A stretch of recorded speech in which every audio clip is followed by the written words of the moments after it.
ચૈતર વસાવા અને મનસુખ વસાવા એક સાથે જોવા મળ્યા અને શું થઈ વાત મિત્રો કાલથી સોશિયલ મીડિયાની અંદર આ ફોટો અને વિડીયો ખૂબ જ વાયરલ થઈ રહ્યા છે જે મનસુખ વસાવા અને ચૈતર વસાવા ભાઈ આમને સામને લડત લડતા હોય છે સોશિયલ મીડિયાની અંદર ચર્ચામાં ચાલતા હોય છે અને એ જ મનસુખ વસાવા અને ચૈતર વસાવા ભેગા થઈ ગયા આખરે શું થઈ વાત આવનારા સમયની અંદર શું ભાજપમાં જોડાવાનો પ્લાન છે મિત્રો અત્યાર સુધીના એક મોટા સમાચાર મળી રહ્યા છે તમે બધાએ જોયું કે ચૈતર વસાવાના જે ચાહકો છે અને મનસુખ વસાવાના જે ચાહકો છે એ ભાઈ આમને સામને લડતા હોય છે કારણ કે ભાઈ ચૈતર વસાવા અને મનસુખ વસાવા સામસામે લડત લડતા હોય છે અને અવનવાર વિવાદમાં ચાલતા હોય છે તો મિત્રો અત્યાર સુધીના એક મોટા જે સમાચાર મળ્યા કે અત્યારે જે ચૈતર વસાવાને સપોર્ટ કરતા લોકો અને મનસુખ વસાવાને સપોર્ટ કરતા લોકો ભાઈ સામે લડી રહ્યા છે અને આ મનસુખ વસાવા અને ચૈતર વસાવા તો સામે ઊભા રહીને હસી રહ્યા છે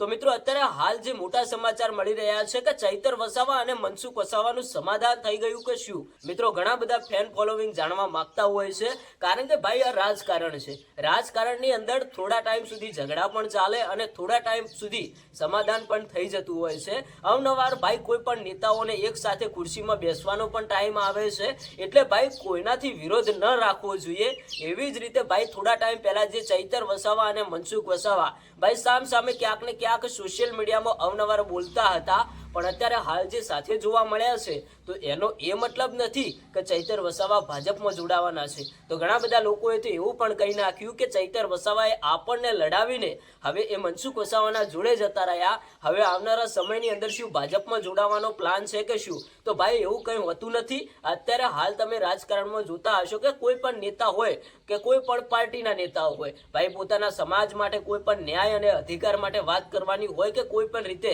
તો ભાઈ એક ખુરશીમાં બેસવું પડે છે અને એ ટાઈમે ભાઈ કોઈ ઝઘડા ઝઘડી રાખવાના આવતા નથી કારણ કે એમને ભાઈ પોતાની જનતા માટે કામ કરવાના છે જો ભાઈ પોતાની જનતા માટે કામ કરવા હોય ને તો એક ખુરશીમાં બેસવું પણ પડે અને સામે લડત પણ લડવી પડે તો એનો મતલબ એવો નથી કે ચૈતર વસાવા ભાજપમાં જોડાવાના છે તમારું શું કહેવું છે તમે કોમેન્ટ કરીને જણાવતા જજો।